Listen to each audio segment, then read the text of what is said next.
My presentation will probably broaden up the discussion a bit at the higher level of abstraction and discuss some of the basic technical and ethical philosophical challenges associated with big data trends in health-related research and their implications for informed consent. So just quickly,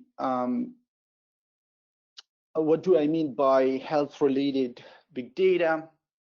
I will use this operative definition, but please be mindful that there is no consensus on the notion of big data, let alone the notion of health-related big data. But in the following, I will refer to extremely large data sets of heterogeneous data produced at high frequency that can be further processed computationally to reveal patterns, trends, and associations relating to human health.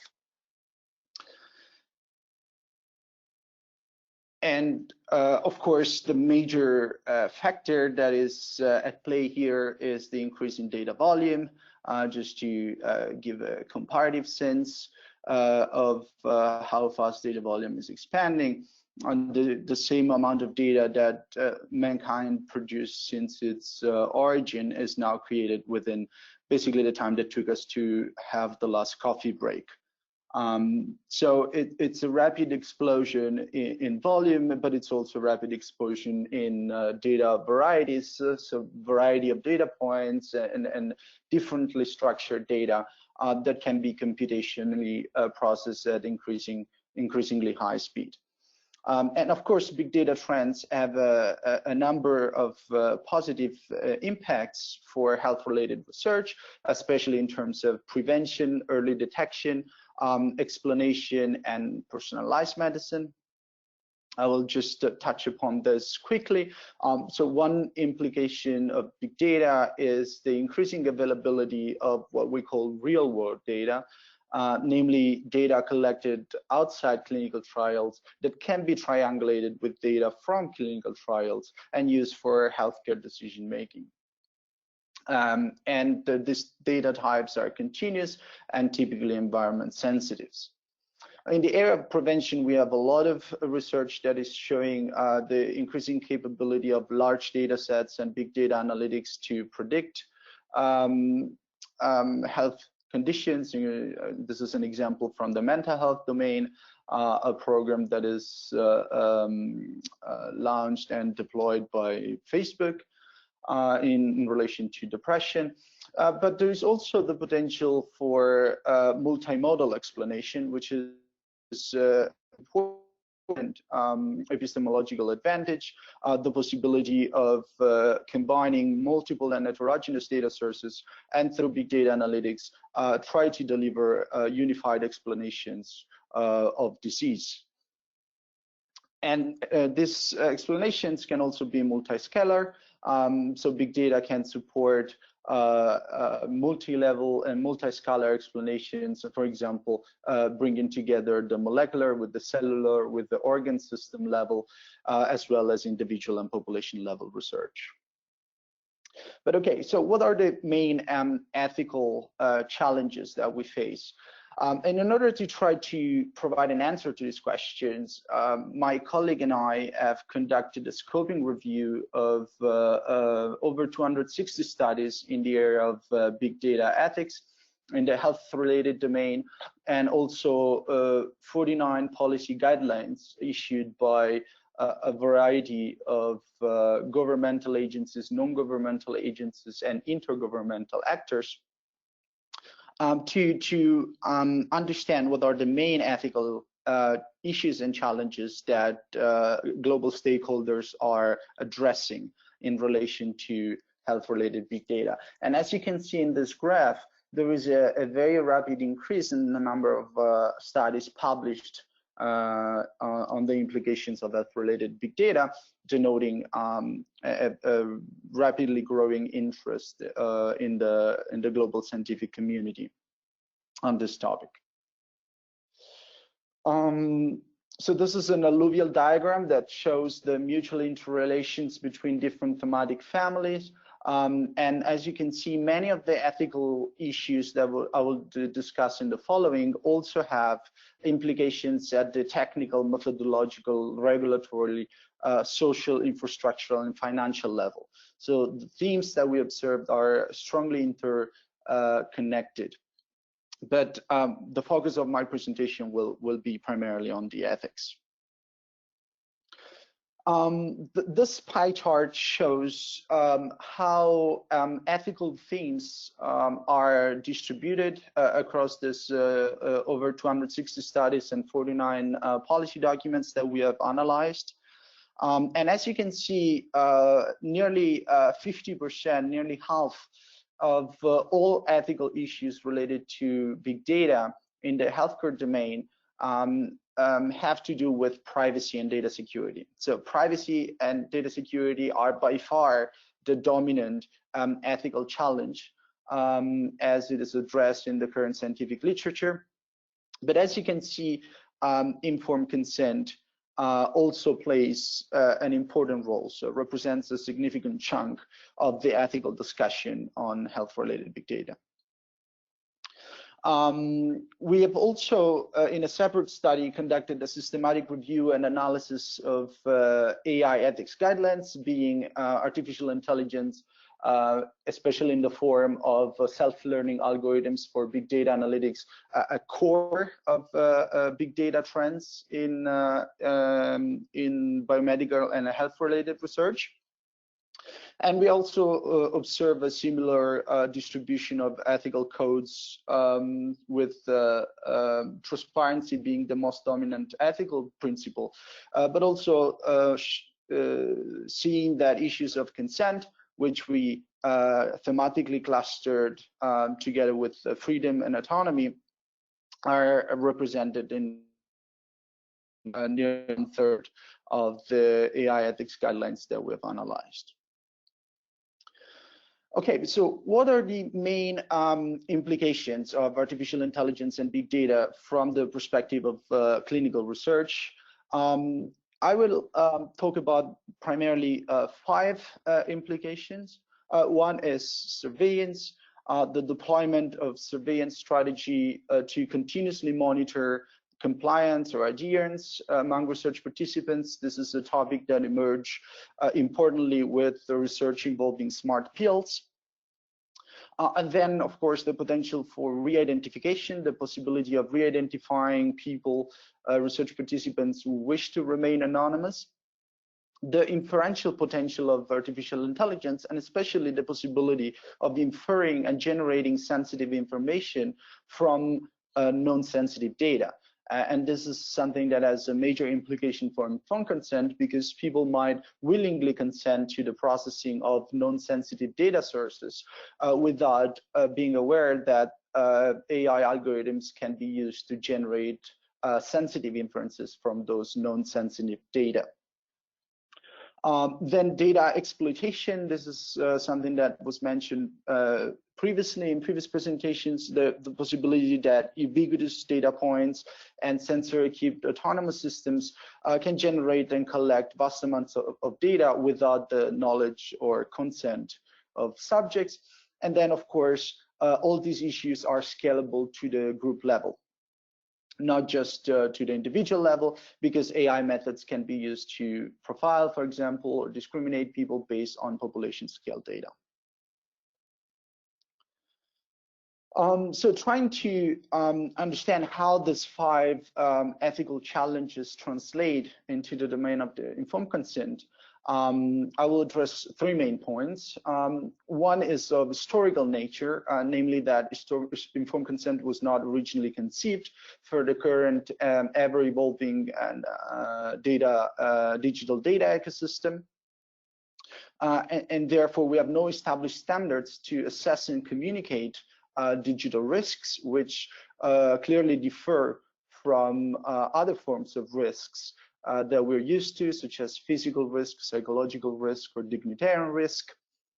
And it's important to point out that in the current digital data ecosystem, data can be obtained and processed without informed consent in a variety of ways. We know from a lot of research on social psychology and computational online research that data subjects do not read the terms of service of digital services. So anytime digital services of direct-to-consumer devices are used as data collecting points, then research participants might not be able to provide adequate informed consent. Then data subjects are being observed to be often unaware of data harvesting from public by default or anonymized data sets. Twitter is the most common example of public by default data set, and this is again a type of data set that can be triangulated with clinical research data. And then the fact that inherent features of artificial intelligence might also raise challenges for consent. In particular, AI algorithms can allow re-identification through multi-database data mining. So by combining data, but also they can allow to make sensitive inferences from non-sensitive data, as I mentioned before. And as Søren Holm mentioned before, there is a challenge of predicting and having control over the recycling of data, the secondary, tertiary, and other uses of data. And then one point that I also wanted to add to this discussion is that many AI algorithms by default elude informed consent because no causal explanation can be delivered to data subjects about how about automated data processing, so about how algorithms produce a certain output, and I will clarify this in a second. So the general ethical issues surrounding big data have recently raised the attention of the international scientific community. This is an editorial that appeared in Nature exactly 2 years ago, in the aftermath of the Cambridge Analytica scandal, and it was noted that in several countries, including the United States, unless data are collected are both private and identifiable, then informed consent could not be deemed necessary, and no institutional oversight by institutional review board might be necessary for this kind of studies. And this is something that applies to a variety of medical and psychological studies that leverage on big data capabilities.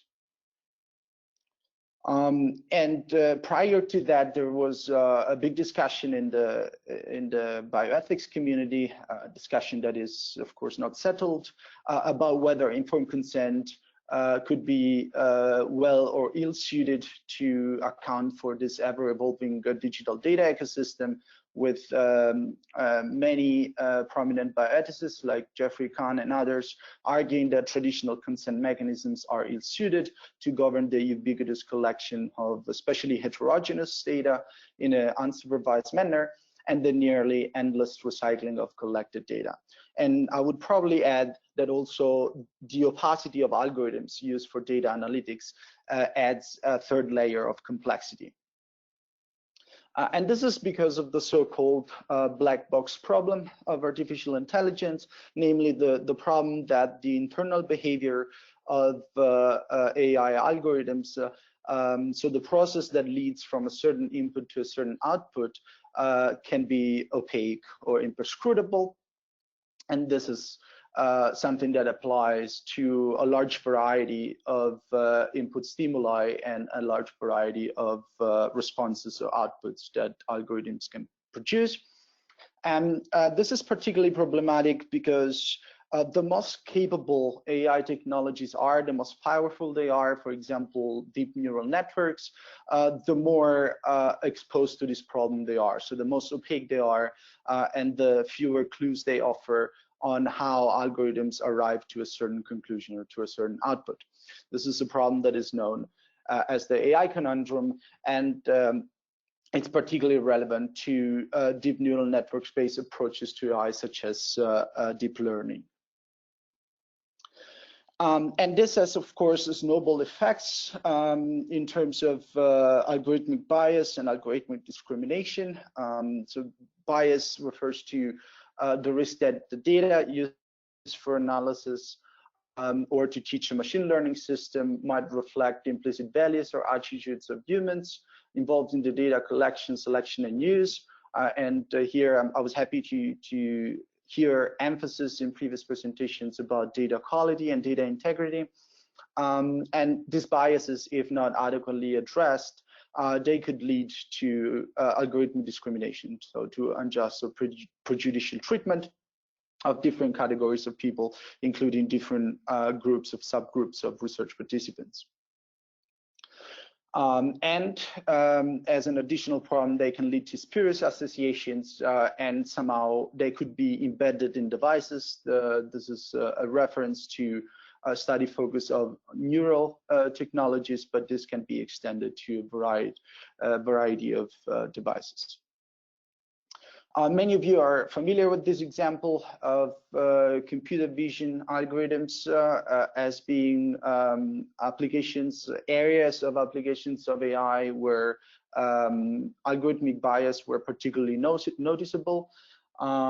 This is a study from a few years ago that showed how the major computer vision algorithms produced by Microsoft, IBM, and Face++ were basically exposed to the dual risk of gender and ethnic bias, being underperforming with darker skinned women compared to light skinned male.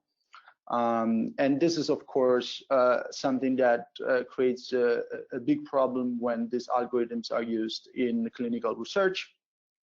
For example, if we are testing algorithms for skin cancer detection, where we could have similar risks of biases due to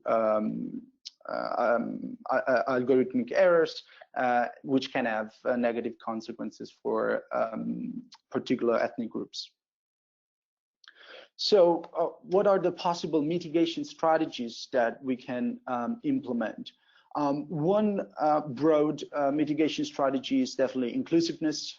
So ensuring that no group of individuals or minorities marginalized or left behind due to data analytics. And this requires guaranteeing inclusiveness during sampling and recruitment. Also guaranteeing data quality and integrity during processing, especially avoiding implicit and explicit biases in the training data sets that can result in excluding or discriminating against individuals or groups. And it's also, in relation to informed consent, important to point out the risk of implicit coercion, as it was defined by Stephen Hyman, among others, namely the risk that although large databases, for example, in relation to imaging, can improve the quality of information, if competition for data becomes the driving force for recruitment, then practices could become aggressive or coercive. And this applies to many areas of clinical research. And finally, this translates into a moral obligation to adequately inform research participants about which safeguards are put in place to avoid the risk of bias and discrimination. The second mitigation strategy is amplification.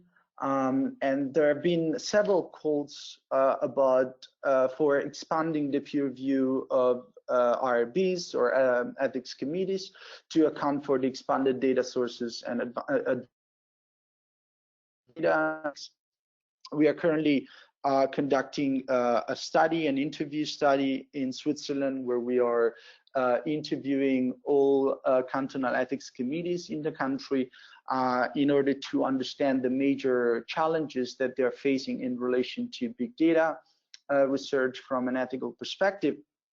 And the preliminary data we have seem to show a quite strong consensus about the need to expand the peer review of ethics committees. A common recurring theme in our interviews was the fact that several big data projects bypass IRB review at the current level. And they also suggested to strengthen this oversight function by expanding competences, because of course, in the context of big data research, ethical expertise should be complemented with a stronger expertise in data analytics and the computational sciences. And then also amplification in terms of expanding the variety of consent models that can be effective in each given circumstance, and the importance of considering adaptive and context-specific consent models, such as, for example, the portable legal consent, which allow participants to relinquish control over their personal information. And it seems to me that the meta-consent approach that Søren Holm presented before my presentation also qualifies as a promising adaptive and context-specific consent model that can be implemented in the context of big data research. And then finally, there is a need for enforcing these adaptive consent models also in the context of non-conventional health research, especially research involving consumer devices, online services, or combining clinical trial research with data from expanded data sources. And then finally, a mitigation strategy that should be pursued is that of explainability and transparency. As I mentioned before, this is an inherent problem of several approaches to AI analytics, but can be resolved at various levels, at the procedural, at the algorithmic, and what I call the programmatic level. Procedural level, we could try to achieve procedural transparency by avoiding that, for example, only the data controller knows in detail how databases were compiled. So by achieving a greater procedural transparency on how databases are compiled can be beneficial. And there are a lot of approaches that are trying to achieve this degree of transparency also at the technical algorithmic level by making algorithms not just transparent and fair, but also amenable to ex post and ex ante inspection. And there are several areas of research in artificial intelligence, the so-called explainable AI approaches, that are attempting to clarify and understand the reasoning behind, so the causal mechanisms behind AI outputs. And then finally, transparency should be achieved also in programmatic terms, by providing data generators, data subjects, with transparent information on what data privacy measures are in place, how and if they're used, when and for what purposes AI analytics is being applied, what are the major sources of data and expertise that informs these AI solutions, and also information about the methods that are used to train the systems and solutions.